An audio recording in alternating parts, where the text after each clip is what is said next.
You're being robbed. I said it. You are being robbed. Am I talking about a literal physical robbery when there are thieves taking away money from you, either from your bank account or at your house? No.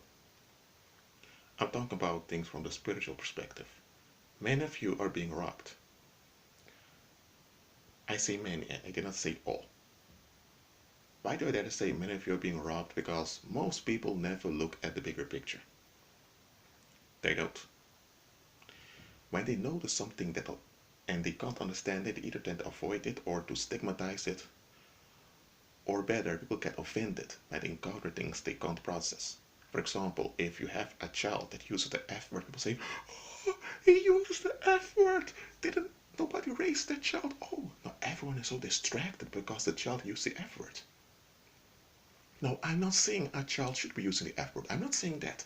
But what I'm saying is when something happens that don't match up people's expectations, they often lose it. They freak out. They get upset and they always have their reasons. You know what? Whenever I hear someone say that they have their reasons, I already know that they are distracted. Why? Because if their reasons would be objectively defendable, they won't have to say that they have their reasons. I'm not saying that every time people ask you something, you're obliged to answer, you are obliged to give an account of yourself. I'm not saying that. But if those reasons that they had for becoming upset or not liking someone or something or being against something or someone, if those reasons were objectively defendable, they wouldn't have to say they have the reasons. They would be able to explain those reasons within a few sentences. And the evidence will be self-evident. The fact people have their reasons shows they are distracted. They're distracted by not wanting something. That's what their attention goes to. Their attention is on avoiding the thing they don't want. And now because they carry this weight, because they're upset with something, now they need to relieve it. Now they need validation for it.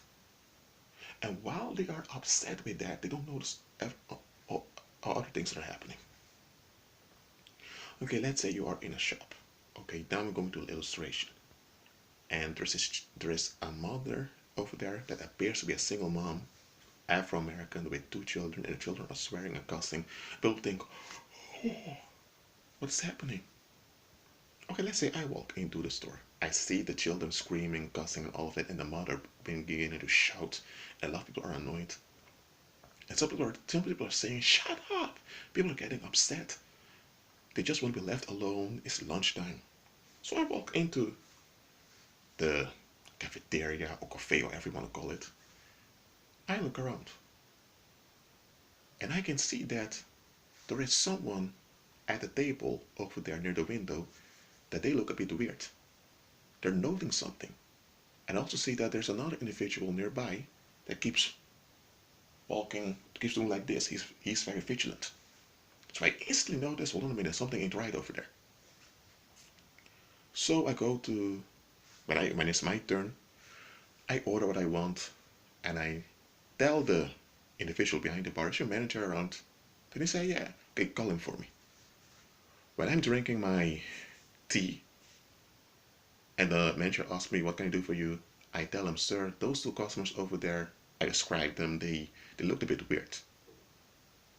Then the manager tells me, oh, don't worry about it. A lot of people are weird. He rises off. He thanks me that I'm concerned, so I don't even push it anymore because I see he doesn't want to hear it.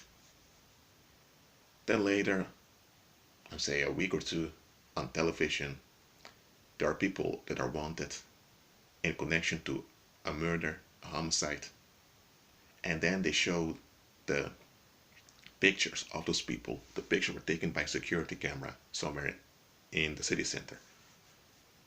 And when I look at the two pictures, I recognize them. Those were the people at a cafeteria back then that acted a bit weird. But people were so distracted by something that went against their boundaries. That is, children not listening to parents, children using adult language about a single mom.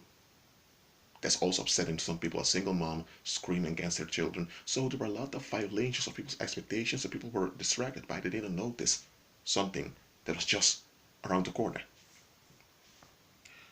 So look, I'm saying this not to point the finger at you. No. When you so-called have your reasons, evaluate your reasons, because your reasons can be a distraction, and your reasons may even get you in trouble. Your reasons is taking away your attention from noticing the bigger picture. Well, that being said, enjoy your day or night wherever you are. Make peace.